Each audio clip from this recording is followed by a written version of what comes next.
Alright, so Frank Warren and Eddie Hearn this week have announced two new signings. So with Frank Warren in Queensbury, they have the services of Fabio Wadley on, I think it's a multi-fight deal. And Shakur Stevenson is now officially, we kind of already knew it was likely going to be Eddie Hearn who he was going to sign with, but now he is officially a matchroom fighter as well. So both promoters, both grown their stable.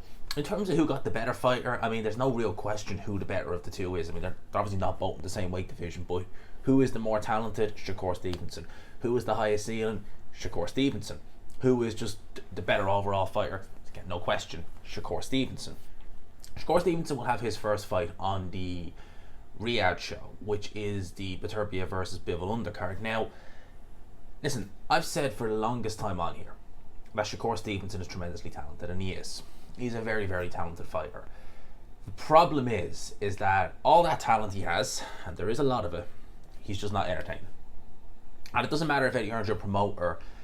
Eddie Hearn has had fighters who he signed in the past, like that Daniel Yulusinov guy, who, he sold them as kind of, they're very, very talented. And then Yulusinov, it's kind of sad to see the way his career went. I don't think he ever lost, but he never really...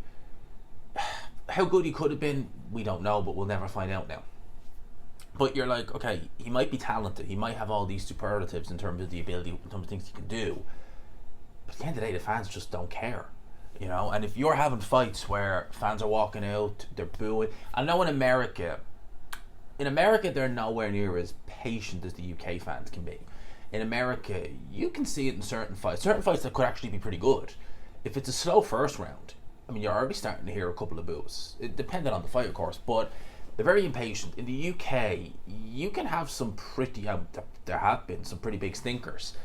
I can't recall ever really hearing boos. Now, I know with someone like Lawrence Okoli, when he fought David Light, people walked out of the fight.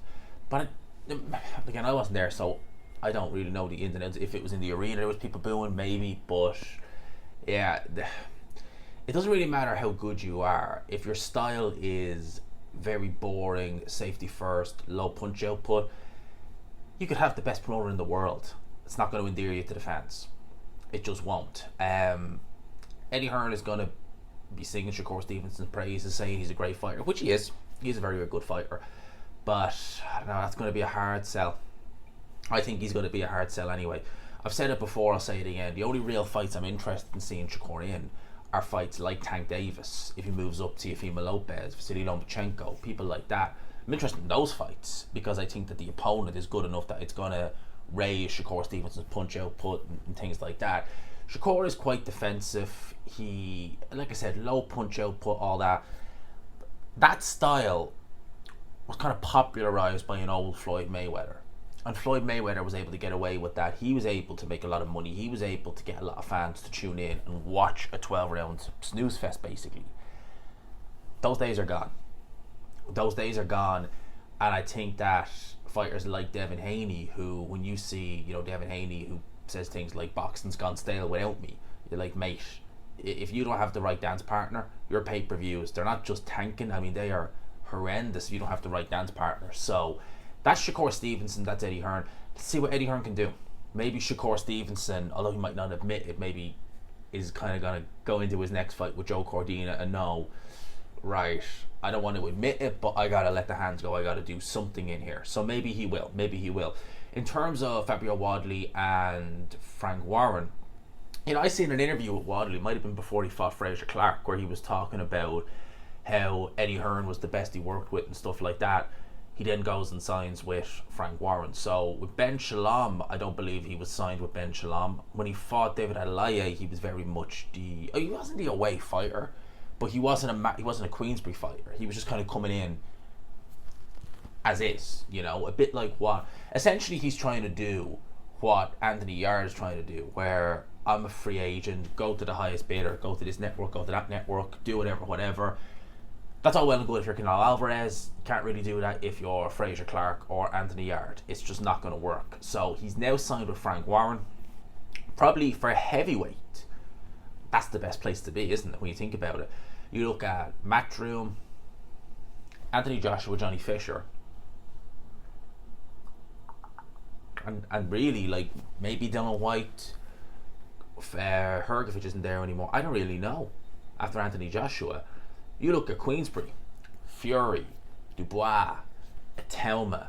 You got Fisher. You got Fisher. I was gonna say you got Wadley there now. You got Adelaye. You got Solomon Dakers. Who else does he have there? You might have Chisora there now.